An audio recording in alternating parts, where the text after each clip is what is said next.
palestra de hoje à noite tem por título A Batalha dos Gigantes. E nós vamos voltar à Bíblia hoje à noite. Nós vamos fazer uma exposição de Apocalipse capítulo 12, o livro de Apocalipse de João. O Apocalipse é a proteção de Deus para os enganos dos últimos dias.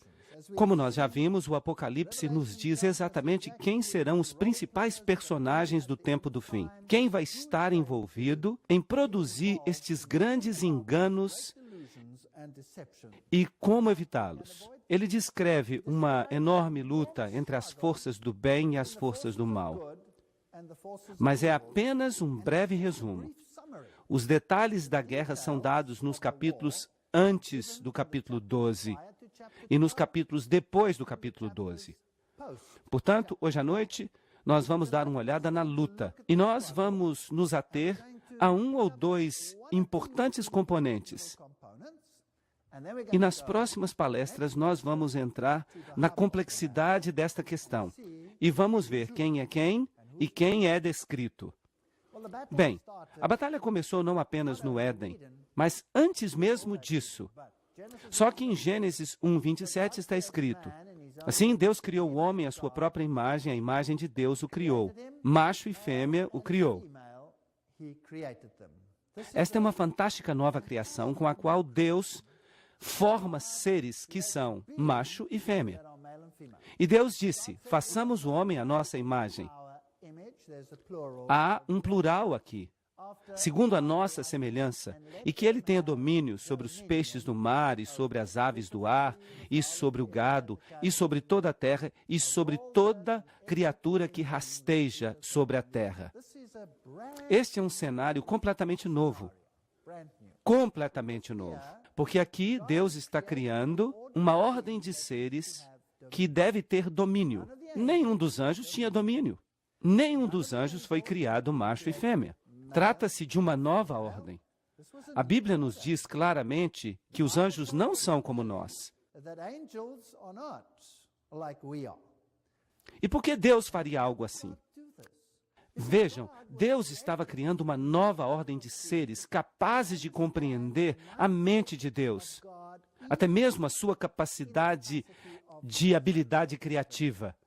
Porque ao produzir a vida e ao nutrir aquela vida, nós podemos aprender a compreender o que significa ter o cuidado amoroso de um Deus que ama. Se nós produzimos filhos neste mundo, nós sabemos que nós temos que plantar uma cerca de proteção ao redor deles. O amor exige isso. E assim, Deus colocou uma sebe de proteção ao redor da sua criação. E essa sebe é chamada de mandamentos de Deus. Mas Deus foi mal compreendido no nível da sua criação, porque eles creram que eles agora estavam sujeitos a regras, embora agora eles fossem os seus seres exaltados. E assim surgiu esta batalha. Qual foi a resposta de Deus? Uma resposta parcial para este problema. A resposta parcial em relação a este problema foi criar uma nova ordem de seres. E Deus os abençoou e lhes disse: sede frutíferos e multiplicai. Ele jamais tinha dito isso para um anjo. E enchei a terra e subjugai-a, e tende domínio. Ele tampouco tinha dito isso para um anjo. Deus é o único que tem domínio sobre os peixes do mar, e sobre as aves do ar, e sobre cada criatura que se move sobre a terra. Gênesis 1:26-28. E da terra o Senhor Deus fez crescer todo tipo de árvore que é agradável aos olhos e boa para servir de alimento. E a árvore da vida também foi colocada no meio do jardim, e a árvore do conhecimento do bem e do mal. Deus disse: vocês podem escolher conhecer o bem e praticar o bem, ou vocês podem escolher o conhecimento do mal e ter tristeza, dor e morte. A escolha é de vocês. Vocês são agentes livres, vocês podem escolher. O maior dom que Deus já deu a alguém em todo o universo é o dom do livre-arbítrio. Porque sem o dom do livre-arbítrio, nós seríamos como robôs. E qualquer tipo de amor que recebêssemos de outra pessoa seria pela força, pela compulsão, através de um programa Mas não seria livre-arbítrio, e isso faria com que esse amor não tivesse sentido. Mas a natureza da escolha requer que nós possamos, de fato, escolher. Isso significa que nós podemos escolher contra Deus. E esse foi um risco que Deus correu. Ele não considerou isso de maneira leviana. Ele estava preparado para morrer por isso. Agora, a serpente era o mais sutil de todas as criaturas do campo que o Senhor Deus tinha feito. E ela disse à mulher: sim, Deus disse, não comereis de nenhuma das árvores do jardim? Então, ela questiona a vontade de Deus. Bem, ela continua a fazer isso hoje. Ela é muito boa nisso. Isso é chamado de alta crítica. Podeis comer do fruto das árvores do jardim, mas Deus disse: não comereis do fruto da árvore que está no meio do jardim, e não a tocareis, ou morrereis. Gênesis 3, 2-3. Então, em outras palavras, a morte seria a consequência porque, colocando de forma simples, se você fizer uma última análise disso, você está escolhendo não seguir as exigências de Deus, e então você terá sofrimento, confusão, morte, assassinato, doença, enfermidade, e todas essas coisas serão trazidas sobre as pessoas no momento em que elas se separam voluntariamente de Deus. Bem, então, esta é a escolha deles, afinal de contas. Adão e Eva escolheram. E eles seguiram não seguir as exigências de Deus. Gênesis 3:24 diz: então ele expulsou o homem, e ele colocou do lado oriental do jardim do Éden um querubim, e a chama de sua espada, que podia se volver para todos os lados, para guardar o caminho até a árvore da vida. Então, o homem foi separado da árvore da vida. Será que ele morreu instantaneamente? Não. Ele tinha tanta vitalidade naquele estágio que foi necessário um tempo para que ele morresse. Então, a morte da qual estamos falando não é uma morte física. Nós estamos falando de uma morte total. O salário do pecado é a morte, Romanos 6:23. Não se trata da transição de uma fase para outra. Estamos falando de morte. É isso que a Bíblia fala. E todos os dias que Adão viveu foram 930 anos, e ele morreu. Gênesis 5:5. Ele morreu. Bem, será que Deus abandonou o homem à morte? Não. Ele lhe prometeu uma solução. Eu colocarei inimizade entre ti e a mulher, e entre a tua semente e a sua semente. Ela te ferirá a cabeça, e tu lhe ferirás o calcanhar. Bem, será que Eva ficou encrencada a partir daquele dia? Eva morreu algum tempo depois disso.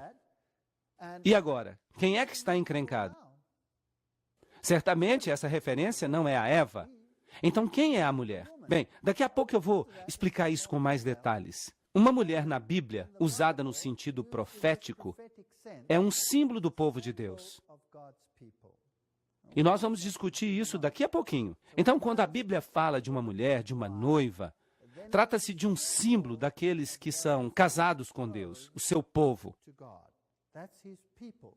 Assim, em outras palavras, eu colocarei a inimizade entre o povo de Deus e entre a tua semente, isto é, Lúcifer, o povo de Lúcifer, o povo de Satanás, e a sua semente, singular, e dela viria a semente que salvaria a humanidade.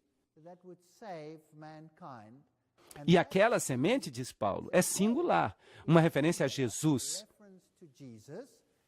E qualquer pessoa que esteja em Jesus pode ter vida eterna através dele. Ele, masculino, a semente, o Salvador, ferirá a tua cabeça, e tu lhe ferirás o calcanhar. Então haveria uma guerra entre eles. Agora, a Igreja Católica Romana não gostou da maneira como estava escrito. E em vez de usar o símbolo da mulher como a igreja, mudou para que signifique Maria, que nem estava viva naquela época. e que não estaria viva ainda por muito tempo. Então, eles estão dizendo que a serpente teria um reinado livre por bastante tempo, milhares de anos, o que não faz nenhum sentido para mim. Bem, a Bíblia online do iRhymes diz: eu colocarei inimizades entre ti e a mulher, e a tua semente e a sua semente. Ela te ferirá a cabeça, e tu te deitarás à espera do seu calcanhar.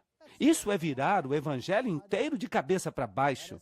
E isso faz com que outra pessoa seja o Salvador. Então, parece que desde o início houve esse conflito. Assim, em Apocalipse 12, nós pegamos a linha da história e apareceu um grande sinal no céu, uma mulher vestida com o sol. Estão vendo? Um grande sinal, uma mulher vestida com o sol, e a lua estava sob os seus pés. Você tem dois símbolos aqui, a lua e o sol. E sobre a cabeça uma coroa com 12 estrelas. O número 12 é significativo. E ela estava grávida, em trabalho de parto, e estava pronta para dar à luz.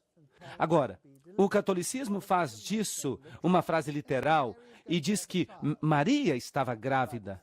Mas se você toma esta passagem profeticamente, isso significa que do povo de Deus viria o Messias. É isso que significa. E apareceu outro sinal no céu. E eis que um grande dragão vermelho, com 7 cabeças e 10 chifres, e 7 coroas sobre suas cabeças. Nós já falamos sobre todas estas questões antes. O dragão, nós vamos descobrir, é Satanás, Lúcifer, o anjo caído. As 7 cabeças fazem referência ao que nós vimos no livro de Daniel. A forma como todos os reinos do mundo têm 7 cabeças, se você as liga. Assim, no curso da história, como seria esta batalha? Ora, 10 chifres e 7 coroas sobre suas cabeças. Portanto, Lúcifer é o verdadeiro governante por trás dos bastidores. Os 10 chifres fazem referência aos reinos. Bem, aqui está este site da Igreja Católica Romana, e nós já o lemos antes, mas só para que a gente tenha a perspectiva aqui, não é surpresa que a mulher triunfe sobre o dragão vermelho, pois as Escrituras dizem isso mesmo no início. Leiam Gênesis 3,15, que declara: e eu estabelecerei uma inimizade entre ti e a mulher, entre a tua descendência e a dela. Ela vai esmagar a tua cabeça, enquanto tu te deitas em emboscada para lhe pegar o calcanhar. Então, qual é a versão que eles estão citando? Eles estão citando a versão católica romana, certo? Eles estão citando a versão que os jesuítas fizeram da Bíblia. Nem mesmo a Good News Bible, que também é deles, faz uma citação assim. É estranho que eles escolhessem esta versão, mas não é estranho. É compreensível que eles decidam usá-la para substanciar a sua teologia. Eles continuam a dizer, a Maria, a mulher das Escrituras e mãe dos homens. Agora, notem isto, que guardam os mandamentos de Deus e são fiéis às verdades de Jesus. Bem, isso também é uma distorção do texto, porque não está escrito mesmo isso, mas é uma citação distorcida de Apocalipse 12, 17. Isso é interessante. Então, eles aplicam Apocalipse 12, 17 às pessoas que honram Maria e que guardam os mandamentos dela. Será que é basicamente isso que está sendo dito? Bom, a igreja aplica as lindas palavras de Sabedoria 7:26. Ela, o brilho que radia da luz eterna. Ela, o espelho imaculado da majestade de Deus. Ela, a imagem fiel da sua bondade. Agora, quem de fato é a imagem expressa de seu brilho? Jesus. Aqui nós temos um conflito. Nós temos um conflito entre duas ideologias. Porque Maria é cheia de graça, Lucas 1, 28. A igreja, conforme a referência que está na tela, confirmou a tradição. Notem a palavra tradição. Eles sabem que não é bíblico. A tradição que considerava Maria como sendo concebida de forma imaculada. Então, a Igreja Católica Romana aplica Apocalipse 12 a Maria.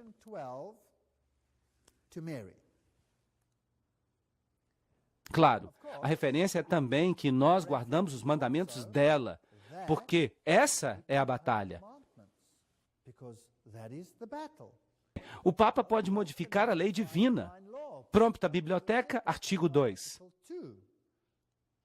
E se nós olhamos os 10 mandamentos, assim como eles aparecem na Bíblia, e nós os comparamos com os 10 mandamentos dados pela Igreja Católica Romana, mesmo a sua Bíblia oficial, colocam isso de modo certo. Só no catecismo é que os mandamentos aparecem de forma errada.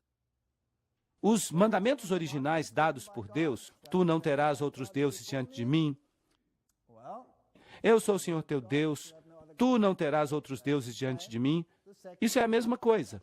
O segundo mandamento, tu não farás para ti imagem de escultura, nem qualquer semelhança de qualquer coisa que esteja no céu ou na terra, não te inclinarás diante delas, etc, etc, etc. Esse mandamento se foi, desapareceu do catecismo romano. Assim, o terceiro mandamento, tu não tomarás o nome do Senhor teu Deus em vão, se tornou para eles o segundo mandamento. Estão percebendo? Lembra-te do dia de sábado, santifica o dia de sábado, é agora o terceiro mandamento, quando antes era o quarto. E isso vai afetar todos os outros. Honra teu pai e tua mãe, etc. Não furtarás, não matarás, até o fim, até tu não darás falso testemunho. Bem, mas eles tiraram um. Então agora eles têm que dividir o 10º em 2, que é o mandamento da cobiça, que Paulo claramente lista como um dos mandamentos. Não cobiçarás a casa do teu próximo, nem a mulher do teu próximo, nem o seu servo, nem a sua serva, nem o seu boi, nem qualquer outra coisa que pertença ao teu próximo. Agora, por favor, notem que eles tiveram que modificar a posição, porque senão não faria sentido o mandamento como um todo. Não cobiçarás a casa do teu próximo. Isso não faria nenhum sentido, certo? Então eles dividiram e eles fizeram uma inversão e tornaram isso o 9º mandamento. Não cobiçarás a mulher do teu próximo. Bem, pelo menos eles reconheceram que a esposa é mais importante do que a casa. E então eles dizem, não cobiçarás os bens do teu próximo. Então, eles acabaram dividindo isso e invertendo um pouquinho. Agora, o protestantismo na confissão de Augsburg é um pouquinho mais honesto do que isso e deixa na ordem certa. Embora assim, esse mandamento não faça nenhum sentido. E essa é uma analogia interessante. Então, um mandamento se foi e outro mandamento foi modificado. O sábado agora, aqui, não é o 7º dia, mas o 1º dia. E o 10º mandamento é dividido em 2 e nós temos 10 mandamentos de novo. Então, esta é a lei do catolicismo e aqueles que seguem Maria devem guardar esses mandamentos. E nós vamos ver em outra palestra que é um interessante cabo de guerra entre 2 senhores, o Deus dos céus e o príncipe deste mundo. Bem, vamos continuar. A Enciclopédia Católica admite isso abertamente. A Igreja, depois de mudar o dia de descanso do sábado judaico, o 7º dia da semana, para o 1º, tornou este o 3º mandamento, embora devesse ser o 4º mandamento. Então aqui eles admitem que eles devem ter removido um. De outra forma, não seria o 3º, certo? Eles admitem. E se refere ao domingo como dia a ser santificado como dia do Senhor. Mas Jesus diz em Mateus 5,17, não cuideis que eu vim destruir a lei e os profetas. Eu não vim destruir, mas cumprir. Viver a lei, demonstrar a lei. Então ele continua dizendo, nem um tio, nem um jota, nem um tio será revogado da lei até que esta se cumpra. Até que o céu e a terra passem. Nenhum jota, nenhum tio passará da lei. Então, de acordo com a Bíblia, a lei permanece para sempre. Mas o catolicismo romano diz, não, nós estamos acima da Bíblia, nós podemos mudar a lei. Apocalipse 12:4 diz, e a sua cauda, está falando da cauda da serpente, arrastou a 3ª parte das estrelas do céu. E se você observa o paralelismo hebraico na Bíblia, você vai descobrir que as estrelas em seu sentido profético, representa um anjo. Então nós podemos dizer que Satanás arrastou 1/3 dos anjos com ele e os lançou à terra. E o dragão se levantou diante da mulher que estava pronta para dar à luz, a fim de devorar o seu filho assim que ele nascesse. Do povo de Deus viria o Messias, e Satanás estava observando os tempos de cumprimento que são dados no livro de Daniel, precisamente. E ele estava observando e esperando o parto desta criança, e então esta criança tinha que nascer, e ele queria destruí-la no mesmo instante. E ela deu à luz uma criança do sexo masculino que deveria governar todas as nações com um cetro de ferro, e o seu filho foi levado até Deus e o seu trono. Em um verso você tem o nascimento do Messias, e você tem a ressurreição, e você tem a ascensão ao céu. Tudo em um único verso. Mas você pode ver que se trata de um verso bem masculino, embora o catolicismo tente imitar isso. E eles colocam, então, a ascensão de Maria ao céu. E ela também morre, mas é despertada e tem uma ascensão ao céu. Então, tudo é uma contrafação. E a mulher fugiu para o deserto, onde ela encontrou um lugar preparado por Deus para que eles a pudessem alimentar ali durante 1260 dias. Se se trata de Maria, nós temos um problema, certo? Se isto é Maria, nós temos um problema. Porque como Maria pode cumprir a profecia de fugir para o deserto por 1260 dias, profeticamente falando? Mas vamos continuar. E houve guerra no céu. Há aqui uma quebra na ordem. Deus está explicando o que aconteceu. Por que há esta batalha nesta terra? E ele diz, e houve guerra no céu. Miguel e seus anjos lutaram contra o dragão, e o dragão lutou, e também os seus anjos. Então, houve uma guerra no céu, já. Apocalipse 12:8 diz, mas não prevaleceu. Então, o dragão não prevaleceu, nem achou mais lugar no céu. Assim, 1/3 dos anjos se rebelou contra o governo de Deus. Deve ter havido uma batalha pelas mentes dos anjos, e eu posso imaginar que Satanás operou com toda a sua astúcia e engano. Ele insinuou ódio, insinuou injustiça, e insinuou que ele estava profundamente ofendido como anjo principal no céu, de não receber mais honra e glória. É uma história muito, muito triste. E ele faz a mesma coisa hoje. Todas as pessoas têm uma fome de glória que só pode ser satisfeita se as outras pessoas se tornam obsequiosas e se prostram a você. E é aí que você fica satisfeito com a sua glória na terra. E é isso que provavelmente ele tentou fazer no céu. E Jesus, como era humilde como ele é, nunca usou essa metodologia. Ele nunca usou a força para chegar a alguém. Ele sempre deixou o próprio caráter falar por si mesmo. Então houve essa rebelião, mas ele não prevaleceu, nem achou mais lugar no céu. Agora, Miguel e seus anjos. Quem é Miguel? As testemunhas de Jeová dizem que ele é um arcanjo. Um arcanjo. Mas o que a palavra Miguel significa? Miguel. Procurem essa palavra num dicionário de nomes de criança. O que Miguel significa? Significa aquele que é o que Deus é. Aquele que é o que Deus é. Quando Deus desceu a esta terra como homem, ele deveria ser chamado de Emanuel. Deus conosco. Ele também foi chamado de Jesus. O Senhor é a salvação. Vejam que o nome tem significado. Nós também temos um nome hoje. Quando nós temos um nome hoje, é só isso. Mas nos tempos bíblicos, o nome tinha significado. Um significado muito especial. É por isso que os nomes mudam quando as circunstâncias mudam na Bíblia.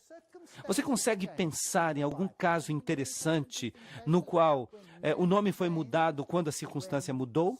Jacó, por exemplo, não se tornou Israel. Israel. Agora, Jacó significa suplantador, aquele que toma o lugar do outro.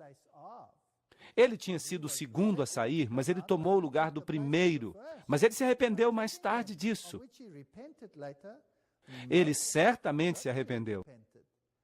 Sim, quando ele encontrou a Cristo, quando ele lutou com Deus e pediu seu perdão, ele se arrependeu do seu pecado, então ele foi chamado de Israel.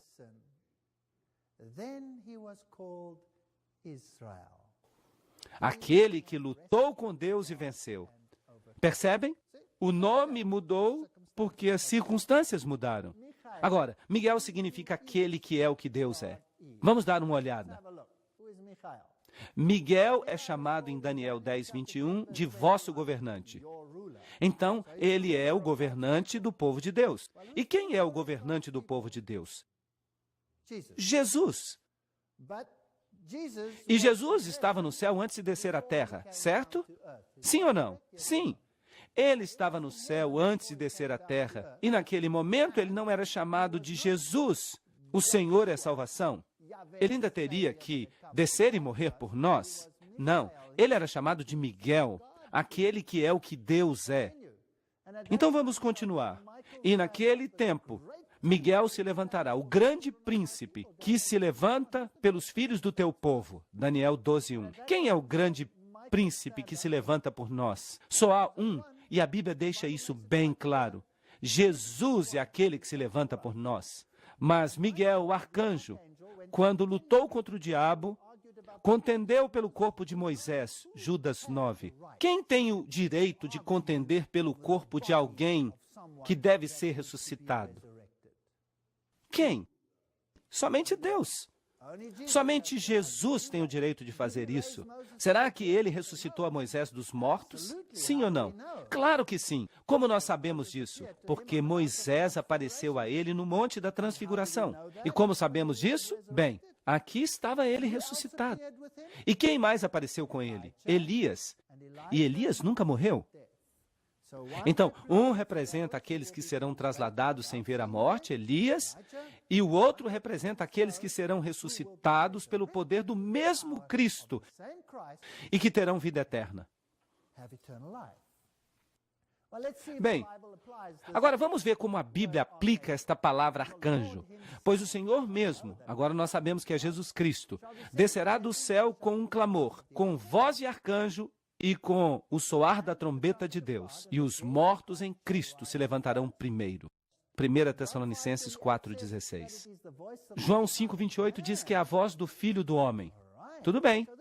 Então, esta voz de arcanjo é a voz do Filho do Homem. Quem é ele, então? Então, ele é Deus.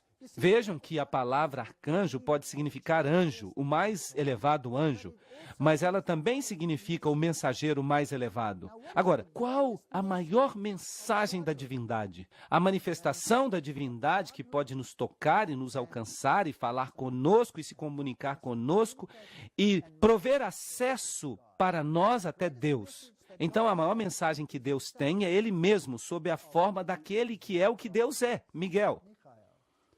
Tudo bem, nós já vimos que a Bíblia usa esta palavra arcanjo no sentido de a voz do Filho do Homem. Agora, vamos ver o uso da palavra arcanjo no Velho Testamento. Gênesis 48:16 diz, o anjo que me redimiu de toda maldade. Agora, nós temos um problema aqui se nós entendemos que aqui está falando de um anjo, um ser criado, certo? Quem é o único que pode nos redimir? Jesus. Então, este anjo redentor aqui é Jesus. Vamos adiante. E o anjo do Senhor apareceu a ele na chama de fogo. Êxodo 3:2. Agora, quem foi esse? Deve ser o mesmo. Por falar nisto, se este fosse um ser criado, por que ele pediu adoração? Ele não disse, estás em terra santa, tira as tuas sandálias, e Moisés não o adorou? Sim ou não? Sim. Então, aqui, este anjo que recebe adoração só pode ser o próprio Deus. Não se trata de um anjo criado, mas daquele que existe desde a eternidade. Em toda a sua angústia, ele foi afligido e o anjo da sua presença. E agora nós temos um bom resumo. O salvou. Em seu amor e em sua misericórdia, ele os redimiu. Isaías 63, 9. Então, quando falamos de Miguel e dos seus anjos, estamos falando de Jesus Cristo e a hoste celestial. E você então tem o dragão e os seus anjos. Quem é o dragão? O grande dragão foi expulso, a velha serpente chamada Diabo, Satanás, que engana o mundo inteiro. Apocalipse 12, 9. Em linguagem muito clara e simples. Aí está. De onde veio o diabo? Ezequiel 28, 13. Estavas no jardim de Deus, o Éden. As pedras preciosas eram a tua cobertura. No dia que tu foste criado. Trata-se de um ser criado. Quer ele goste ou não, é um ser criado. Tu eras o querubim ungido para cobrir. Então percebam que Satanás, quando ainda era Lúcifer, era um dos querubins cobridores que ficavam em pé diante da arca do concerto. Perfeito eras nos teus caminhos desde o dia em que foste criado, até que se achou iniquidade em ti, um mistério. Por que a iniquidade alcançou a Lúcifer quando ele era perfeito desde o dia em que ele foi criado? Por que ele teve iniquidade? Obviamente, ele foi criado com o quê? Com livre-arbítrio. Então, ele pertence a uma ordem de seres à imagem de Deus porque ele tem livre-arbítrio. E ele, em algum momento, escolheu deixar que a inveja e o orgulho governassem o seu coração. E pecaste. O que é o pecado? A transgressão da lei de Deus. É isso que 1 João diz. De fato, é a única definição dada na Bíblia para pecado. Por isso te lancei profanado do monte de Deus e te fiz perecer, ó querubim cobridor, do meio das pedras afogueadas. Elevou-se o teu coração por causa da tua formosura. Aqui temos o orgulho. Corrompeste a tua sabedoria por causa do teu resplendor. Pela multidão das tuas iniquidades, profanaste os teus santuários. E foi assim que ele começou a sua própria igreja, se vocês me permitem dizer isso. Eu, pois, fiz sair do meio de ti um fogo que te consumiu e te tornei em cinza sobre a terra, aos olhos de todos os que te veem. E nunca mais subsistirá. O que vai acontecer com Satanás no final? Ele não subsistirá. Não é isso que o mundo cristão ensina, mas é isso que a Bíblia fala. Nós temos que dar uma olhada com mais detalhes nisso. Agora, o que é a maçonaria? A alta maçonaria e a doutrina secreta da maçonaria faz com este conceito. Eles têm que virá-lo de cabeça para baixo. Você se lembra dessas citações? Eu vou lê-las de novo para vocês. O nome Satan, que em hebraico significa Satanás, adversário, do verbo shatana, ser adverso, perseguir, pertence por direito ao primeiro e mais cruel adversário de todos os outros deuses, Jeová. Uau! Não a serpente, que falou somente palavras de simpatia e sabedoria, e que é, no pior dos casos, de acordo com o dogma, o adversário dos homens. Ok. Doutrina Secreta, página 388. E percebam que eu possuo esses livros. Eu estou falando de coisas genuínas, eu não estou falando de boatos. Bem, então o que o ensinamento do círculo interior dos jesuítas fez à doutrina de Deus como alguém que cuida e ama e nos salva? O que ele fez com esta doutrina? Ele a virou de cabeça para baixo. Vejam, eles dizem que Deus queria impedir que nós conhecêssemos alguma coisa. Sim, Deus queria impedir que nós conhecêssemos algo. Ele queria impedir que nós conhecêssemos o mal. Porque ele não queria que jamais uma mãe chorasse na sepultura do seu filho ou da sua filha mortos. E ele nunca pretendeu que houvesse neste planeta a angústia que agora existe. Seria tão bom se nós nunca tivéssemos conhecido o mal. Mas, infelizmente, nós convivemos hoje com o mal. Então, eles viram tudo de cabeça para baixo. Agora, o mocinho é a serpente e o vilão é Deus. A doutrina secreta, página 390. Portanto, Jeová foi chamado pelos gnósticos de criador da serpente, Satanás ou do mal. E o mesmo que Ofiomorfos. Tudo bem. Então, tudo é virado de cabeça para baixo pela maçonaria. e no círculo interior da Igreja Católica Romana, lembram-se? Que foi formado e criado pela Ordem dos Jesuítas. E nós temos toda uma palestra sobre isso, o segredo por trás das sociedades secretas. Lembram-se disso? Na Doutrina Secreta, página 480, a explicação esotérica pode, contudo, trazer alguma ordem a essa confusão. Porque a Bíblia agora diz o oposto exato disso. Então vamos olhar de uma perspectiva esotérica, diz Blavatsky, na qual Jeová se torna Saturno e Miguel e seu exército. Isso não é interessante? Eles também creem que Jeová é Miguel. Satanás e os anjos rebeldes, por causa das tentativas indiscretas daqueles zelotes fanáticos que querem ver em cada pagão um diabo. Ok, interessante. Isso vai ficar ainda mais claro. Doutrina Secreta, página 508. Miguel sendo simplesmente o próprio Jeová, um dos espíritos subordinados no máximo. Ok. Então nós estamos olhando a esta história e nós vemos Miguel, aquele que é o que Deus é, e seus anjos, combatendo contra o dragão, que foi lançado a esta terra, a serpente. Mas eles viram isso de cabeça para baixo e dizem, não, o vilão é Jeová. Mas ainda assim, eles têm a liberdade de admitir, e aí está a coisa mais estranha, que é o mocinho que desceu à terra agora. Então eles estão admitindo que ele levou uma surra lá em cima e foi lançado aqui para baixo. Bem, Doutrina Secreta, página 71. O diabo é agora chamado de trevas pela igreja, mas na Bíblia ele é chamado de o Filho de Deus, a estrela brilhante da manhã, Lúcifer. E há toda uma filosofia de artimanha dogmática na razão porque o primeiro arcanjo que nasceu das profundezas do caos foi chamado Lúcifer, o filho luminoso da manhã, ou a aurora humano-vantárica. Ele foi transformado pela igreja em Lúcifer, ou Satanás, porque ele é mais elevado e mais antigo do que Jeová, e ele teve que ser sacrificado ao novo dogma. Eles estão mordendo aqui. Apocalipse 12, 7 a 9. E o dragão foi lançado por terra, aquela velha serpente chamada Diabo e Satanás, que engana o mundo inteiro. Ele foi lançado à terra e seus anjos foram lançados com ele. É isso que a Bíblia diz. E você precisa escolher se você quer acreditar em um ou no outro. A Bíblia diz, ele foi lançado fora. E mesmo o círculo interior da maçonaria crê que aquele que governa este mundo foi lançado fora. Mas eles dizem que ele vai recuperar o poder. Mas não é isso que a Bíblia diz. Apocalipse 12, 10 a 11.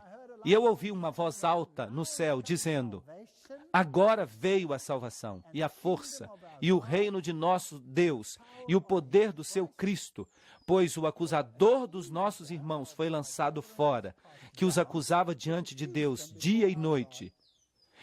Então, a Bíblia diz que o diabo está aqui embaixo, que ele não é o mocinho. E eles o venceram pelo sangue do Cordeiro e pela palavra do seu testemunho, e eles não amaram suas próprias vidas até a morte. Então aqui Jesus veio a esta terra. Ele morreu por nós, ele demonstrou a nós que Deus é amor. Não há maior evidência do que esta. Deus é amor. Você pode crer na mentira deles, ou você pode crer nesta verdade. Apocalipse 12, 12 diz, portanto, alegrai-vos céus e vós que habitais nos céus. Trata-se da hoste angélica, porque eles também devem ter tido um longo tempo de sofrimento. Esta guerra tem estado acontecendo por algum tempo já. Ai dos habitantes da terra e do mar, isto é, os povos, as nações, pois o diabo desceu a vós, cheio de grande fúria, porque ele sabe que lhe resta pouco tempo. E é por isso que Deus vai limitar este tempo. Ele vai fazer com que esta experiência com o pecado seja diminuída. Então, quando nós olhamos os versos que abrem o capítulo 12 de Apocalipse, apareceu um grande sinal no céu, uma mulher vestida com sol. Esta é a igreja de Deus, com o poder de Jesus Cristo por trás dela, e a lua sob os pés. Esta é a lei, o equipamento de combate a luz menor, que reflete a luz maior, e sobre ela uma coroa de 12 estrelas. Havia 12 tribos de Israel, havia 12 apóstolos na igreja primitiva. E porque ela estava grávida e com dores de parto e pronta para dar à luz. Agora, vamos e olhemos esta mulher em mais detalhes. Malaquias 4:2 diz: Mas para vós que temeis o meu nome, há de se levantar o sol da justiça, com cura em suas asas. Assim Jesus é chamado de sol. Agora, Lúcifer pega o símbolo do sol, que é aplicado a Jesus Cristo, e o aplica a si mesmo. Ele pega todos os créditos. Ele vira todo o evangelho de cabeça para baixo. A sua semente durará para sempre, e o seu trono será como o sol diante de mim. Salmo 89:36. Assim, o sol é usado como símbolo de Jesus, e Satanás pega este símbolo e o aplica ao seu próprio culto no final. Salmo 89:37. E será estabelecido para sempre como a lua e como a fiel testemunha no céu. Uma testemunha de quê? O que a lua faz para que nós a vejamos? Ela reflete a luz do sol. Assim, a fiel testemunha, a lua sob o seu pé, está refletindo a glória de Jesus Cristo ao mundo. São o seu povo. Somente o seu povo pode fazer isso, porque Jesus não tem que refletir a sua própria glória. Ele é a sua própria glória. Então, o povo de Deus é que tem que fazer isso. 1 Pedro 2:9. Mas sois uma geração escolhida, um sacerdócio real, nação santa, povo peculiar. É isso que devemos ser. Jeremias 6:2 deixa isso ainda mais claro. Eu comparei a filha de Sião a uma mulher linda e delicada. Aqui está a comparação. O povo de Deus é comparado a uma linda mulher, Sião. Não foram? Vamos nos certificar. Isaías 51:16. Dizei a Sião, tu és o meu povo. Aqui temos um paralelismo. O povo de Deus foi comparado a uma mulher linda e delicada. Isaías 54:5. Pois o teu Criador é o teu marido, o Senhor dos Exércitos é o seu nome, e o teu Redentor, o Santo de Israel. Deus de toda a terra será ele chamado, pois o Senhor te chamou como a mulher abandonada e triste em seu espírito, e a esposa da juventude, quando tu foste recusada, diz o teu Deus. Será que estamos falando de Maria ou do povo de Deus?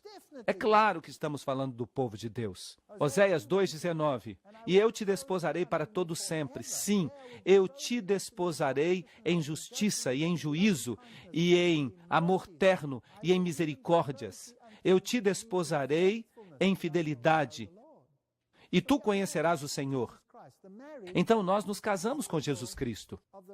O casamento é um símbolo do relacionamento entre Cristo e o seu povo. É triste que os casamentos nem sempre reflitam esse relacionamento, mas deveriam refletir. Deveriam. Maridos, amai vossas esposas como o Senhor ama a sua igreja. O meu Deus nunca me forçou a fazer nada, Ele nunca pisou na minha garganta para me obrigar a fazer alguma coisa. Ele me criou como um agente livre para escolher. Se você quer me escolher, muito bem. Se você quer escolher o outro, também está bem, mas eu vou chorar. É isso que ele diz.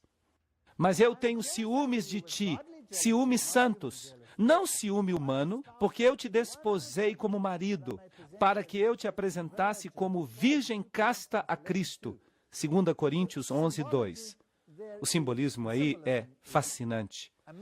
A mulher é a igreja, e porque estivesse grávida, clamou, em trabalho de parto, pronta para dar à luz. Apocalipse 12:2. E ela deu à luz um filho do sexo masculino, que deveria governar todas as nações, com um cetro de ferro. E o seu filho foi levado a Deus e até o seu trono. Então, do povo de Deus viria o Messias. João 4:22. Adorais o que não conheceis. Jesus diz à mulher no poço.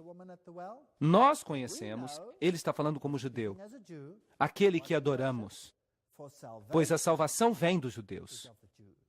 O povo de Deus. Então, do povo de Deus viria o Messias. Salmo 2, 7 a 9. Proclamarei o decreto. O Senhor me disse, tu és meu filho, eu hoje te gerei. Pede-me, e eu te darei os gentios por herança, e os fins da terra por tua possessão. Tu os esmigalharás como uma vara de ferro. Tu os despedaçarás como a um vaso de oleiro. Deus será o vencedor desta batalha tremenda. Apocalipse 19, 15 diz, e da sua boca saiu uma espada aguda para ferir com ela as nações, e ele as regerá com vara de ferro. E ele mesmo é o que pisa o lagar do vinho do furor e da ira do Deus Todo-Poderoso. A ira de Deus não é a nossa ira. Ela é derramada sem raiva. Ela é derramada com lágrimas. Apocalipse 12, 3. E viu-se outro sinal no céu, e eis que era um grande dragão vermelho, que tinha 7 cabeças e 10 chifres, e sobre as suas cabeças 7 diademas. E a sua cauda levou após si a terça parte das estrelas do céu. Satanás está aqui. Ele parou diante da mulher que havia de dar à luz, para que, dando ela à luz, lhe tragasse o filho. E quando Jesus nasceu, ele estava pronto, estava esperando para tragar este filho. E ele enviou as legiões romanas para que fossem e matassem aquela criança que estava em Belém e nas cercanias. E pequenos crânios foram vistos por toda parte. E hoje, mesmo nos mosteiros, você pode encontrar esses crânios. E eles dizem que pertencem às crianças que Herodes matou. Eles não tiveram misericórdia. Eles fizeram um massacre sem misericórdia. Mas Deus pegou o seu filho e eles fugiram para o Egito. Mas eventualmente ele conseguiu. Ele o matou e o crucificou. Pois o salário do pecado é a morte, mas o dom de Deus é a vida eterna por meio de Jesus Cristo, nosso Senhor. Romanos 6, 23. E então ele subiu ao céu, onde ele se senta à destra do Pai. E ele há de vir para reclamar o seu reino. E eu oro para que todos nós estejamos do seu lado.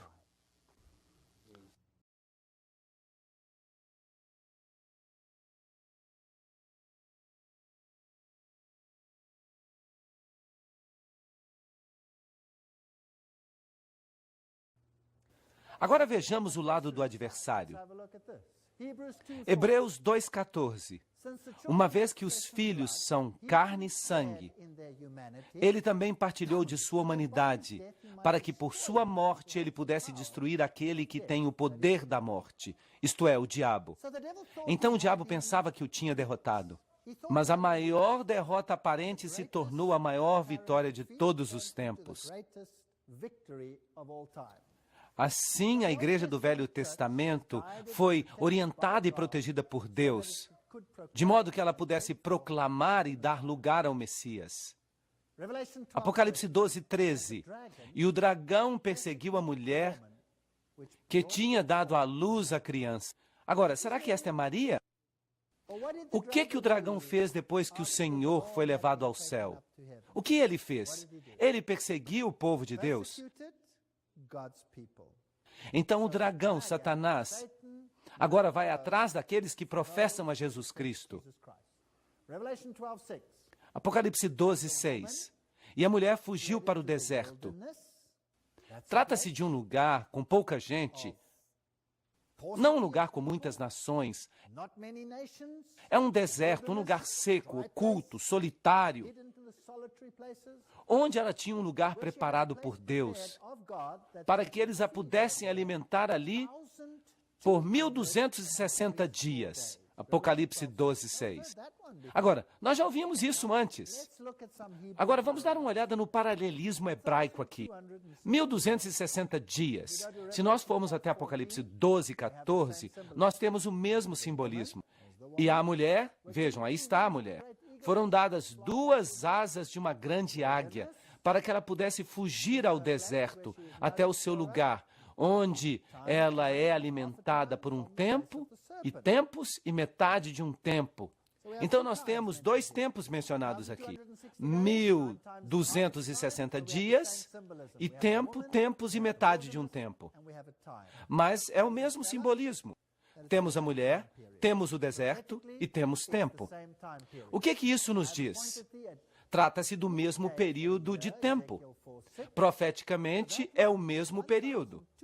E eu te dei um dia por um ano, Ezequiel 4:6. Então, isso significa 1.260 dias proféticos, ou seja, 1.260 anos literais. E nós temos esses períodos de tempo também em Daniel 7:25. Um tempo, tempos e a metade de um tempo. Daniel 12:7. Tempo, tempos e metade de um tempo. 3 anos e meio profético. 3,5 vezes 360 igual a 1.260. 42 meses.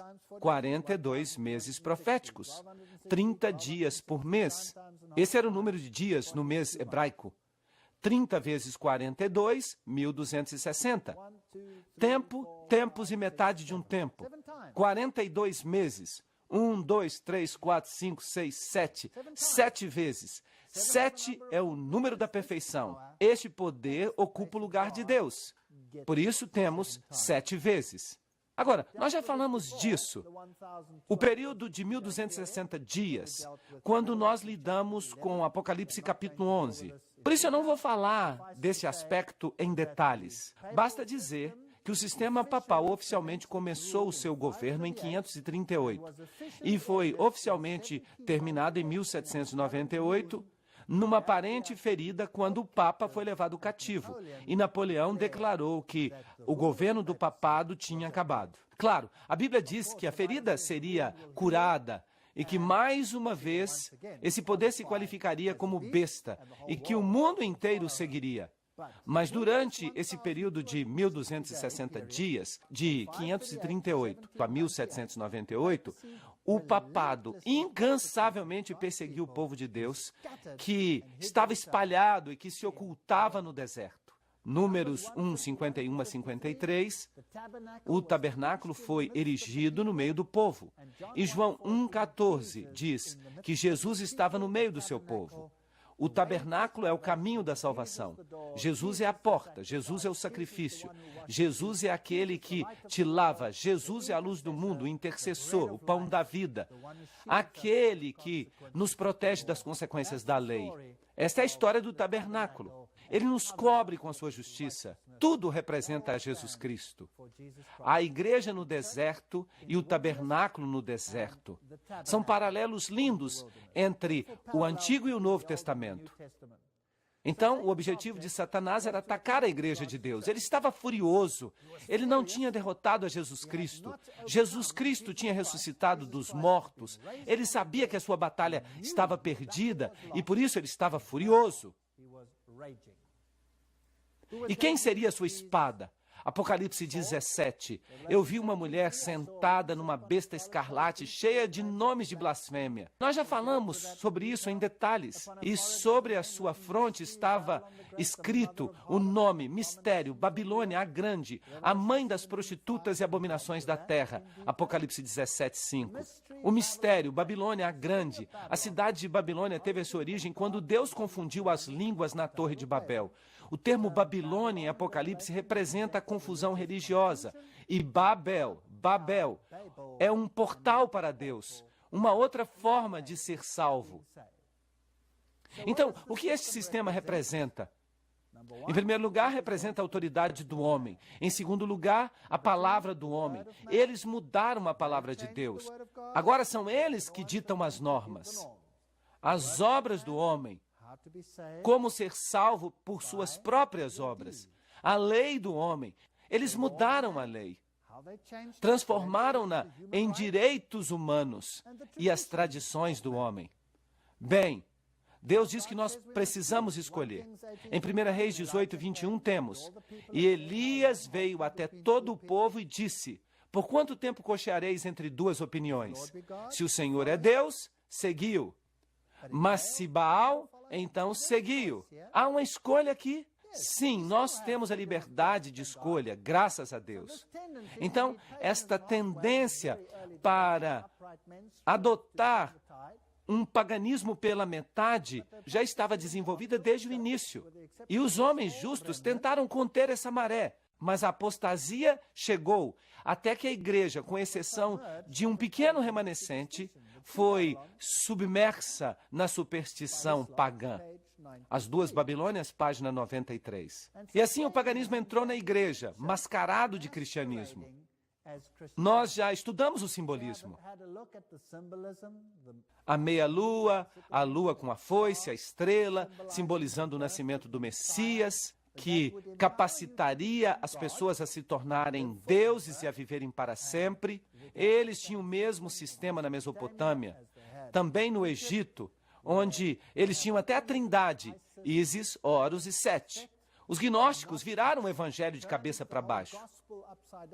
Transformaram a Deus e a Jesus Cristo no diabo. O sol se tornou a fonte de vida física, a serpente a fonte da vida espiritual. E Esculápio se tornou a serpente doadora de vida, o Deus serpente. E em todas as esferas, ele era o grande curandeiro. Assim, na medicina, na farmácia. A farmácia significa bruxaria. É a mesma palavra. A palavra para bruxaria é farmácia. Ele se tornaria o curandeiro. Então, nós temos o mistério da iniquidade, 2 Tessalonicenses 2:7. E o mistério, Babilônia, a grande, Apocalipse 17:5. Trata-se, portanto, de outro sistema de salvação. Em 2 Timóteo 4:4 temos: eles volverão os ouvidos da verdade e darão ouvidos às lendas. Como é que se pode fazer guerra contra a mulher física e espiritualmente?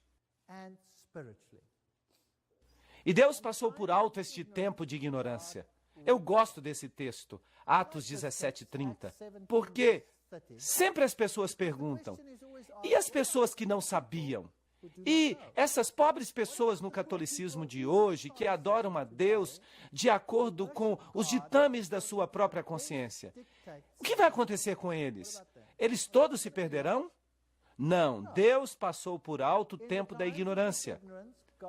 Deus fechou o olho.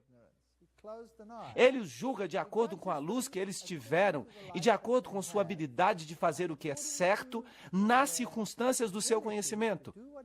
Deus é um Deus justo, eu gosto disso. Mas aquele que sabe que deveria fazer o bem e não faz, ele comete pecado, Tiago 4:17. Opa! Aí está o outro lado. Em outras palavras, se você sabe o que é o certo e o que é errado, e você não pratica, o que vai acontecer então? Então isso se torna pecado para você. E você se torna responsável. Bem, isso significa que Constantino, foi ele que escreveu as primeiras leis contrárias às leis de Deus, e todos aqueles que não estavam desejosos no princípio do cristianismo de obedecer, mas eles o venceram pelo sangue do Cordeiro e pela palavra do seu testemunho. E eles não preferiram a vida à morte. Apocalipse 12:11. Então, estas pessoas perseguidas sofreram este ataque tremendo do dragão. De modo que o cristianismo primitivo era baseado total e completamente na palavra de Deus. Eles criam que eles eram justificados livremente por sua graça através da redenção que há em Cristo Jesus, Romanos 3:24. Não há nada que eu possa fazer para ganhar pontos com Deus. Nada. Todas as boas obras que eu tenho são uma consequência da sua graça salvadora. Eu não posso comprar o meu lugar no céu. Eu não posso colocar dinheiro na caixa e ter os meus pecados perdoados. Certo? Eu simplesmente não posso fazer isso. Mas é isso que a igreja na Idade Média ensinava. O sistema divino é totalmente o contrário. É a autoridade de Deus, é a palavra de Deus, o amor de Deus, a lei de Deus, os ensinamentos de Deus. Agora, o que Robert Schuller fala sobre isso? Ele diz: não, Nós entendemos errado. Devemos nos mover para longe desta ideia de que a religião tem a Deus por base. O que ela deveria ser? Ela deveria ter o homem por base. Nós, então, não voltamos para o sistema de Babilônia, sim ou não? Ele está ensinando a religião de Babilônia. Isso tudo é parte de Babilônia. E o seu ensinamento é também. Então, dois sistemas bem diferentes de religião colidem. E a mulher se vestia com púrpura e escarlate, e se ataviava com ouro e pedras preciosas e pérolas. E tinha uma taça de ouro na sua mão, cheia das abominações e da imundície de sua fornicação. Temos uma palestra inteira sobre isso. Eu não vou repetir, mas é isso que significa este sistema. Apocalipse 17, 1 a 2. Vinde, e eu vos mostrarei o juízo da grande prostituta que se senta sobre muitas águas, com quem os reis da terra. E infelizmente nós vimos isso quando nós fizemos aquela palestra sobre as Nações Unidas e a nova ordem mundial. Cometeram fornicação, e os habitantes da terra beberam do vinho da sua fornicação. E o mundo inteiro crê nessas doutrinas estranhas que não são sequer bíblicas. O cristianismo se tornou popular, e daí? Bem, ele se tornou a religião da maioria, e agora ele é tão pagão quanto eles eram antes. O erro e a corrupção entrou na igreja como um dilúvio. O Apocalipse previu que milhares seriam enganados com falsos ensinamentos da antiga Babilônia que entrariam na igreja. Por quê? Efésios 6:12 diz: pois não contendemos contra o sangue e a carne, mas contra as potestades, contra os poderes, contra os governos das trevas deste mundo, contra a impiedade espiritual nos lugares altos. Nós adoramos a Deus, e se nós ousamos adorar a Deus, nós temos a ira da serpente. E muitas pessoas capitulam, mas se você ficar com Cristo, então esta é a sua batalha, e você há de pelejar contra estes poderes, e nunca haverá um tempo antes de você descer à sepultura em que você não encare este adversário. Mas as boas novas são, você não tem que encará-lo sozinho. Há alguém que é mais poderoso do que ele, que já o expulsou do céu e que pode expulsá-lo da sua vida também. E há prova disso. Vejam quantas pessoas no mundo que foram purificadas por causa da palavra de Deus. Os adversários não podem lutar contra isso. Então, o rei da palavra Babilônia promulgou uma lei do seu trono sobre a autoridade do Deus Sol. O que quer que ele dissesse era lei. Mas a Bíblia diz, ele é a cabeça do corpo, a igreja. Mas a Bíblia diz, Jesus é a cabeça do corpo, a igreja. Jesus é a cabeça. Ele era desde o princípio, o primogênito dos mortos, para que em todas as coisas ele tenha a primazia. Colossenses 1:18. Aí estão os dois sistemas. Hoje nós temos um papado que diz, todo o poder debaixo do meu pé. E nós temos o cristianismo, o verdadeiro cristianismo, que diz, todo o poder sob os pés de Jesus. E os dois nunca se encontram, a não ser em oposição. Haverá um conflito e a história se repetirá. Não farás para ti imagem de escultura, não te prostrarás diante delas, nem as servirás. Êxodo 24:5. Naquela época havia imagens literais. Hoje nós temos, talvez, imagens espirituais de escultura. Mas elas estão aí. Notem o que Ezequiel disse acerca da sua época. Ezequiel 8:16. E a porta do templo do Senhor, entre o pórtico e o altar, ali havia cerca de 25 homens, com as suas costas voltadas para o templo do Senhor, e os seus rostos voltados para o Oriente. E eles adoraram o sol em direção ao Oriente. Aqui nós temos a adoração ao sol. Então, eles voltaram as suas costas para o templo. E Deus planejou os templos de tal forma que eles se voltavam para a direção oposta àquela dos sistemas de adoração pagãos. E isso é interessante.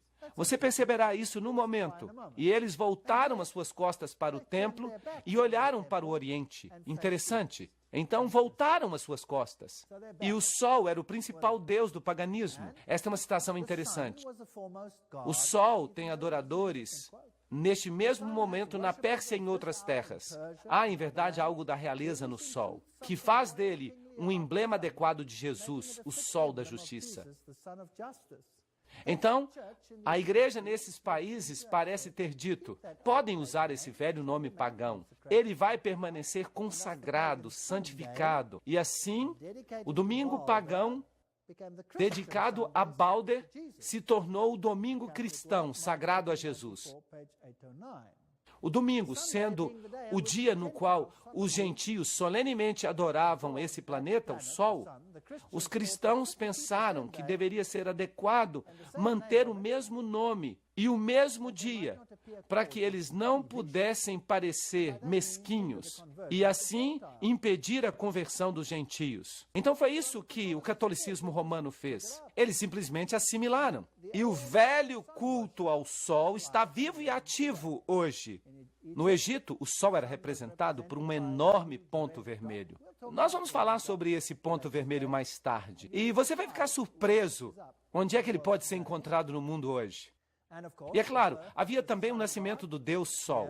Aqui nós temos a deusa Nut, dando à luz o sol.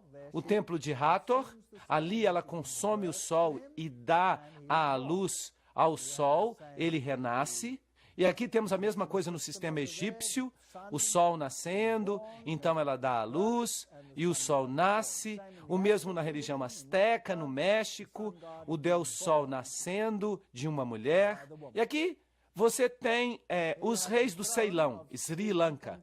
Aqui você tem o sol como parte do sistema de adoração. O trono dos faraós tinha o sol nele, e o trono romano tinha o disco solar nele.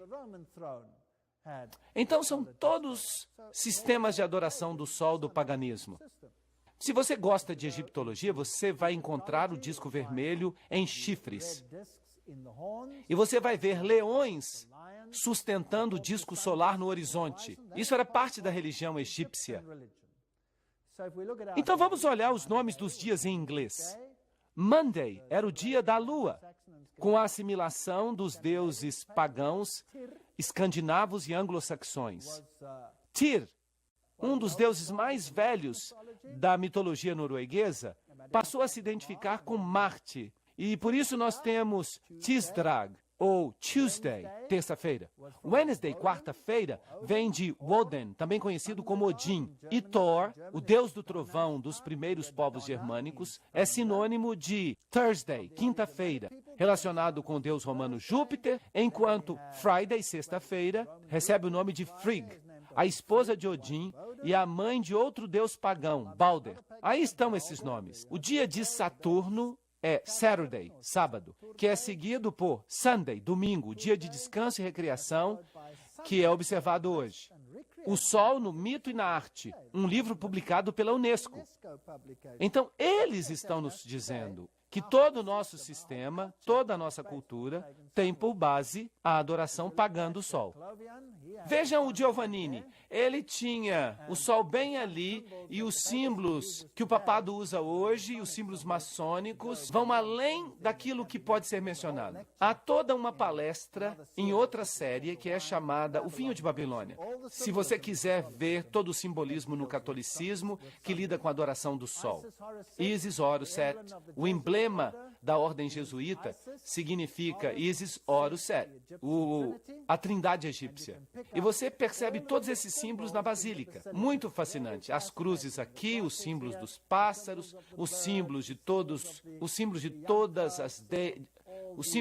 as divindades na adoração pagã do sol. E este aqui é muito interessante. Este é o deus Sol Hélio, numa tumba pagã descoberta em 1574, sob a Basílica de São Pedro. Vejam vocês que o Vaticano foi construído num local onde havia um templo pagão. De fato, toda a catedral do mundo é construída no local de um templo pagão, onde isso é possível. E aqui há alguns critérios que precisam ser satisfeitos. Os templos são também construídos, sempre que possível, voltados para o Oriente, que é, claro, o oposto do que a Bíblia diz que deve ser. E se você entra na Praça do Vaticano, você tem o maior disco solar do mundo, o disco dentro do disco. imitando o trono de Deus, que é uma roda dentro de uma roda. Trata-se de uma roda com 8 aros. É chamado de disco solar. E basicamente diz, este é o trono de Deus. Aqui está o símbolo de Shamash, e você vê 2 cruzes, uma com um traço e uma com a linha ondulada. A ondulação representa o lado feminino. O traço pontudo representa o lado masculino. Aqui está o símbolo de Shamash, e, claro, Shamash era a divindade equivalente a Pan. Pan era o deus da floresta, companheiro de Diana. Bem, se você der uma olhada no seu departamento de florestas, dê uma olhada no seu símbolo, o seu próprio departamento. Eu vi hoje no escritório deles. Este é o símbolo de Shamash. Muito interessante. Significa que as florestas são sagradas hoje porque Pan está lá. E aqui está outro símbolo, um selo cilíndrico da Pérsia. Aqui você tem o símbolo de Zoroastro, e ele é usado hoje até em lugares como Bombaim. Naquele lugar, o sacerdócio de Zoroastro ainda está vivo. Esse é o sistema de adoração. A chama é o símbolo do Deus em Bombaim. Aqui está os sacerdotes trabalhando com a chama, símbolos de Shamash. Símbolos da adoração do sol que você encontrará no budismo, você encontrará no islamismo, você encontrará no sistema yin-yang, o conhecimento do bem e do mal, macho e fêmea. Você o encontra em todas as partes. Vishnu, Zoroastro, outros símbolos que você encontra nas catedrais católicas romanas, no chão, por toda parte. Aí nós temos a adoração pagã do sol em seu auge. Você encontra em Chanuk com as suas 1, 2, 4, 5, 6, 7, 8, 9 lâmpadas. Eu fiquei impressionado quando eu estava em Israel e eu vi grandes cartazes com a menorá, com 9 candelabros. E eu pensei, o que aconteceu aqui? O paganismo está chegando até os muros de Israel. Se você vai ao hinduísmo, o elefante, o número 1, o primeiro, aqui estão os símbolos dele. A Alda se senta nos elefantes, decorados com motivos solares. Os elefantes no hinduísmo, ela significa o primeiro, o número 1. E 1 é um símbolo de Lúcifer. Nas religiões antigas, Oro era representado como uma ave de rapina. E se você observa as religiões indígenas do mundo, é dessa maneira que elas também representam essa divindade. Então, se você vai até os pajés indígenas, os xamãs, você vai ver os sistemas de adoração solar. Este é seu sistema de adoração hoje, nada mudou. E se você vai até o Império Azante, eles têm Anubis aqui, eles têm as chaves, o mesmo que o papado. Eles têm todos os sistemas solares, com o sol, a lua, as estrelas, e todas as vestimentas tradicionais que você puder encontrar. Por exemplo, nos países do bloco oriental, estes aqui são os símbolos da adoração do sol. Então aqui está um grupo carismático que vai fazer um culto em Israel. E o que significam esses símbolos ao redor do seu pescoço? O que isso tem que ver com o cristianismo? Esta é a adoração pagã do sol, nada mais. E aqui você tem a adoração literal do sol nos dias de hoje. Isso se passa na Inglaterra, Stonehenge. E aqui você tem os druidas. Notem que os druidas se vestem como freiras. Praticamente não há diferença, exceto que a maioria das freiras nem sequer sabem que participam de adoração druida. E isso é muito, muito triste. Rituais de adoração do sol na Europa, saltando sobre o fogo, uma coisa que Deus proibiu, cerimônias druidas em Stonehenge, por exemplo. Agora, Stonehenge é um lugar muito interessante. Em Stonehenge você tem um círculo de pedras. E originalmente havia uma passagem que levava até este círculo. A passagem consistia de pedras gigantescas. Bem, mais tarde, o que eles fizeram? Eles cobriram as pedras gigantescas e colocaram um teto aí. E essa se tornou uma estrutura básica de uma catedral. E por trás das catedrais antigas, você tem um jardim circular. E se você vai até o centro do jardim, você encontra a pedra no meio, que é o sistema pagão vocês sabem da fertilidade e de todas as coisas boas. E se vocês observam esses jardins circulares, vocês descobrem Pan, vocês descobrem Diana, vocês descobrem os consortes. Tudo isso bem escondidinho nos jardins. Eu já estive em vários deles na Inglaterra e na Europa. E é legal tirar fotos aéreas para você ver onde ficam as estruturas originais. Então, hoje, quando você vai a uma catedral, você tem esta longa passagem e você tem o círculo, pelo menos como uma janela, que é conhecida como janela solar, e as pilastras gigantes que separam as câmeras laterais representam a mesma coisa que as pedras de Stonehenge. É também interessante que os grandes lugares de adoração do Sol, hoje em dia, eles se localizam no que a gente poderia chamar de linhas. Então, se você pega uma linha e estica essa linha de Stonehenge, ela passaria por Paris, por Roma, pelas pirâmides, por Meca, tudo numa linha reta. Todos os principais lugares de adoração do Sol. É uma história fascinante. E é claro, nas catedrais você também encontra as górgones e outras coisas interessantes. Símbolos solares e festas na França. O solstício do verão, estão pulando sobre o fogo aqui durante a festa de São João, um relevo do século XIX, saltando sobre o fogo, coisas que eles ainda fazem hoje. Na festa de São João, eles ainda acendem uma fogueira, simbolizando a vitória do Deus Sol. E é claro, hoje se chama festa junina.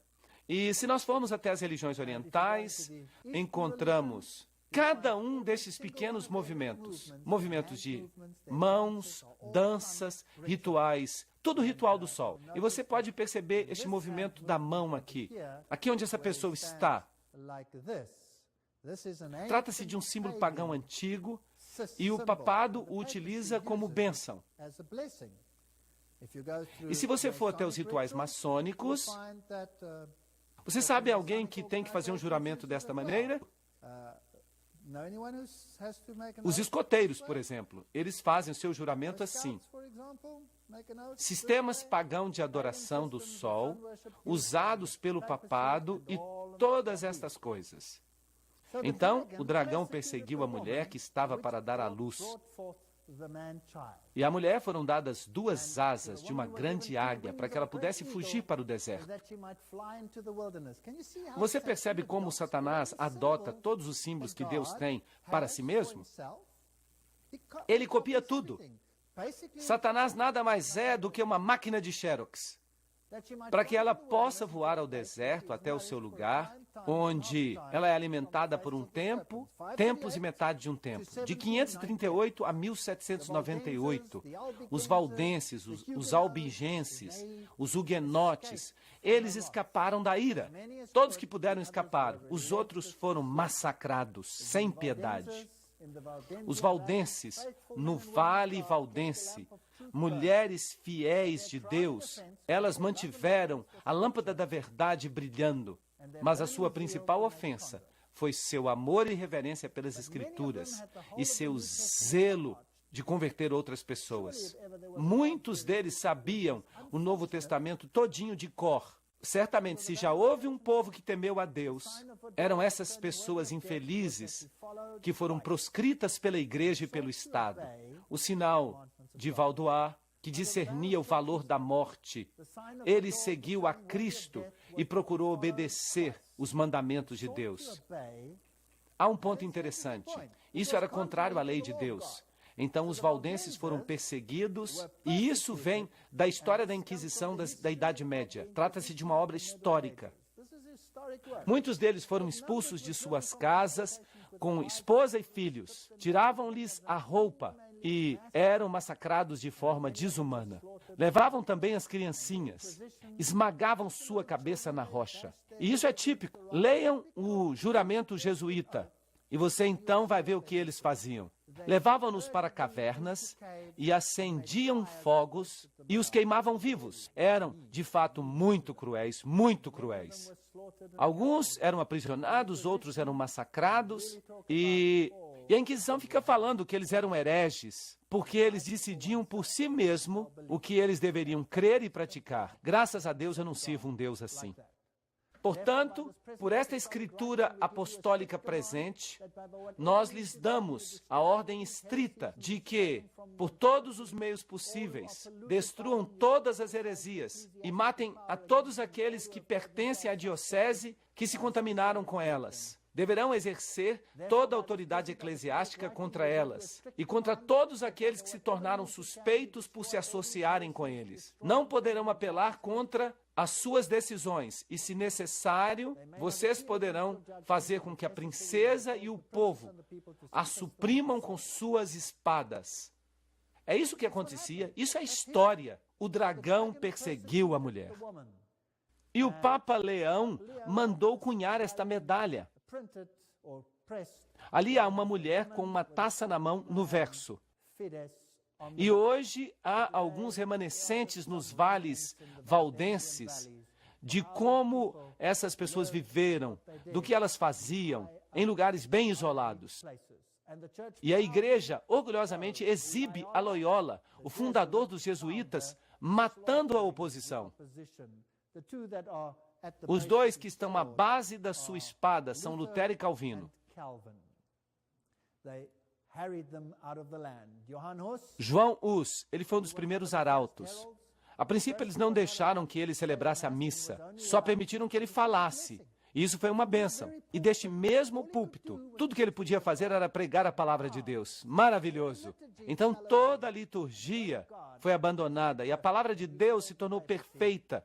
E ele chamou o papado de Babilônia, o rei de Babilônia. Esta foi a sua primeira igreja, ali contra a parede. Ele tinha uma figura do Papa cavalgando um grande cavalo. E então ele tinha uma outra figura de Jesus cavalgando um burrinho. E ele pergunta, quem é mais poderoso, o servo ou o mestre? Perguntas interessantes. Bem, ele morreu na estaca porque ele foi traído. E aqui eles enforcavam os corpos daqueles que os refutavam. Estes são os monumentos huguenotes. Nós já falamos sobre isso. Então, o monumento de Martinho Lutero, Melanchthon, este era bem destemido, o outro era bastante gentil. Às vezes precisamos de gente como Pedro, às vezes precisamos de gente como João. Martinho Lutero, John Wycliffe, João Knox, Tyndale, Calvino, todos grandes pregadores. E a serpente vomitou da sua boca água como um dilúvio após a mulher. Então, o que ela usou? Ela usou as nações do mundo para perseguir. Ela usou especialmente a França. A França vai ter que prestar contas um dia, começando com Clovis, até a época dos huguenotes, perseguindo os albigenses, a noite de Bartolomeu, o massacre dos huguenotes franceses. Ela vai ter que prestar contas, as guerras francesas, contas de todas essas coisas. Mas a terra, os lugares desocupados, abriu a sua boca e tragou a torrente que o dragão lançara da sua boca. Apocalipse 12, 15 a 16. Apocalipse 17, 15 declara, e ele me disse, as águas que tu viste, nas quais se senta a prostituta, são povos e multidões e nações e línguas. Nós não temos que adivinhar. As nações foram enviadas para perseguir o povo de Deus, mas a terra, onde não há água, abriu-se e eles correram. Eles vieram para os Estados Unidos. Eles estão bem aqui neste país vivendo hoje, os descendentes dessas pessoas destemidas. Eles foram para a África, eles começaram uma nova vida. E o seu símbolo representa a liberdade, mas infelizmente, com uma mordida nele. É um símbolo maçônico. E o dragão se irou contra a mulher e foi fazer guerra contra o restante da sua semente. Esta mulher fugiu para o deserto durante 1260 dias. Isso nos traz até a data de 1798. Ela foge para os lugares solitários do Novo Mundo, que acaba sendo povoado. E o protestantismo toma conta do Novo Mundo. E do protestantismo, um novo remanescente se levanta. E o dragão se irou contra a mulher, a igreja. e fez guerra contra o remanescente da sua semente. Agora, quem são eles? Bem, aqui está um atributo que guarda os mandamentos de Deus e tem o testemunho de Jesus Cristo. Aí está a chave. E nós temos que descobrir da Bíblia quem eles são. Eu gostaria de saber quem é o remanescente que faz com que o dragão se ire, que guarda os mandamentos de Deus e tem o testemunho de Jesus. O que isso significa? Bem, Daniel diz: e naquele tempo se levantará Miguel, o grande príncipe, se levanta pelos filhos do teu povo, e haverá um tempo de angústia, como nunca houve, desde que houve nação, até esta época. E naquele tempo o teu povo será libertado. Todos aqueles que se acharem inscritos no livro. Uau! Nós estamos vivendo na época do fim. A mulher do deserto acabou. O dragão está agora irado com o remanescente da sua semente. Aqueles que guardam os mandamentos de Deus e têm o testemunho de Jesus. Mas Miguel se levantará antes que eles sejam destruídos. Eu te destruirei, ó querubim cobridor. Portanto, eu trarei um fogo diante de ti, e ele te devorará, e eu espalharei as tuas cinzas sobre a terra. Ezequiel 28, 16 a 18. Esta batalha será entre duas grandes forças. Miguel e seus anjos e sua igreja. A mulher. E Satanás e seus anjos e sua igreja, a prostituta de Babilônia. Aqueles que vão participar desse grande conflito final. Seria interessante que eles identificassem os dois lados.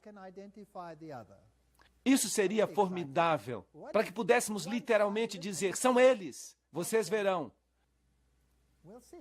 Bem-aventurados aqueles que guardam os mandamentos, para que tenham direito à árvore da vida e possam entrar pelas portas na cidade. Apocalipse 22, 14. Então, realmente vale a pena guardar os mandamentos de Deus. Não para ganhar o seu lugar no céu, mas porque você assim escolhe obedecer a Deus e não ao homem. Este é o X do problema. Trata-se de uma questão de obediência por amor, não de obediência para ganhar algo, para ganhar alguma coisa. A Bíblia diz: a tristeza sincera leva ao arrependimento. Mas há uma tristeza que não leva ao arrependimento. Qual a diferença entre essas duas? A tristeza que não leva ao arrependimento é uma tristeza pela perda, não pelo que você fez. A tristeza que leva ao arrependimento é a tristeza que leva ao reconhecimento de que eu estou em falta, de que eu tenho um problema, de que eu necessito de um Salvador. E quando eu reconheço a Jesus Cristo e me apego a Ele, Ele me concede poder para começar a purificar os meus atos, para que eu faça o que é certo. É Ele que faz, não eu. É por sua graça que eu sou salvo e não pelas minhas obras. Portanto, sim, eles guardam os mandamentos, mas não para ganhar o caminho para o céu, mas porque eles admiram e honram o seu Salvador, o seu Redentor. Dois sistemas em guerra, um dragão e uma mulher de branco. Quais são os atributos? Eles guardam os mandamentos de Deus e têm o testemunho de Jesus. Efésios 4, 4 a 5 diz: há só um corpo e um só espírito, assim como fostes chamados para uma única esperança quando fostes chamados. Um só Senhor, uma só fé, um só batismo. Será que são milhares de religiões que nos levam para o céu ou uma só? Uma e apenas uma. E hoje à noite nós vamos tomar a decisão de que lado vamos estar, de um lado ou do outro. E é claro, você saberá mais detalhes antes que você possa compreender de forma plena a relevância dessa poderosa batalha entre os dois sistemas ideológicos. Um diz: obedecerás ao homem. O outro diz: obedecerás a Deus. E esses dois sistemas estão em conflito. Na palestra de amanhã à noite, nós vamos apresentar uma tabela. Vamos deixar a Bíblia falar. Nós vamos direto ao coração do problema. E vocês vão ver, nas palestras subsequentes, exatamente quem está fazendo guerra contra quem, qual será o resultado final e qual vai ser a intervenção de Deus. Na Bíblia, nós vamos estudar esses capítulos fantásticos, Apocalipse 10, Apocalipse 14, 12 e 13. Nós já estudamos. Agora nós vamos para os capítulos finais, a restauração de todas as coisas. Não percam, porque nós vamos dar a resposta final. Sem ela, você só vai saber o que é ruim, mas você não vai saber qual é a solução para o problema. Então, Deus os abençoe e os guarde enquanto vocês meditam nessas coisas.